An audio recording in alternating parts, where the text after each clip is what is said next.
২০২৪ সালের জুলাই মাসে বাংলাদেশে ফ্যাসিবাদ বিরোধী আন্দোলনে অগণিত মানুষের রক্ত ঝরেছে, আহত হয়েছে অজস্র। তাদেরই একজন দুলাল হোসেন।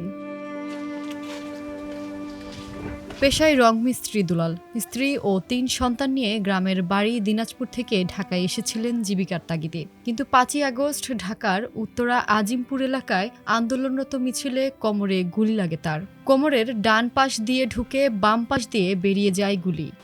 5 আগস্টে কাজে বার হওয়ার পরে গুলি আহত লাগার পরে ওকে হাসপাতালে নিয়ে যাওয়া হয়। রক্তাক্তভাবে ওর অবস্থা খুবই খারাপ অবস্থা। গুরুতর আহত দুলালকে স্থানীয়রা উদ্ধার করে হাসপাতালে ভর্তি করেন। সেখানে তার একাধিক অস্ত্রোপচার হয়। এমনকি তাকে ব্যাংককেও চিকিৎসার জন্য যেতে হয়। দীর্ঘ ৪ মাস চিকিৎসার পর তিনি দেশে ফিরলেও এখনও পুরোপুরি সুস্থ নন। ক্রাচে ভর করে চলতে হয়। সে একজন জুলাই যোদ্ধা। ঢাকায় আন্দোলন অবস্থায় তাকে গুলি লাগে। সে দীর্ঘদিন যাবৎ থাইল্যান্ডে চিকিৎসা নিয়ে দেশে আসছে।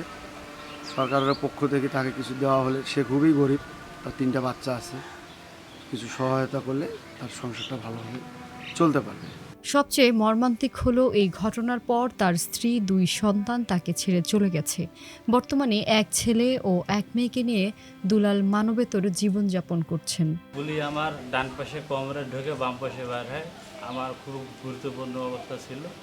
তো হসপিটালে এই অবস্থা আমার স্ত্রী থেকে আমাকে থেকে চলে যাওয়ার পরে এখন বর্তমানে আমার কাছে 3টে সন্তান আছে।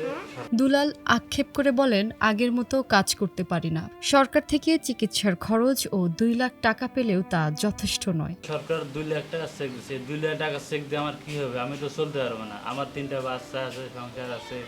আমি ভবিষ্যতে চলাফেরা কিছু খাইতে পারবো না। এই 2 লাখ টাকা চেক দিয়ে আমার ভবিষ্যতে হবে কি? আমি তো সারা জীবনটা পঙ্গু হয়ে গেছি। আত্মীয় স্বজনদের কাছ থেকে নেওয়া 4.5 লাখ টাকা ঋণের বোঝাও মাথায়। আমার ছেলে যে কর্ম হয়ে গেছে, এখন কোনো কর্মটর্ম চাকরি বাকরি নাই।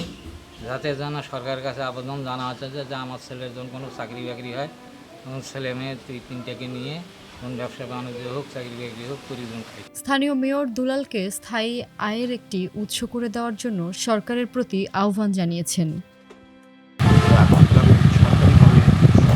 সাহায্য সহযোগিতা যারা পেয়েছে, যদি পাইছে তাহলে তার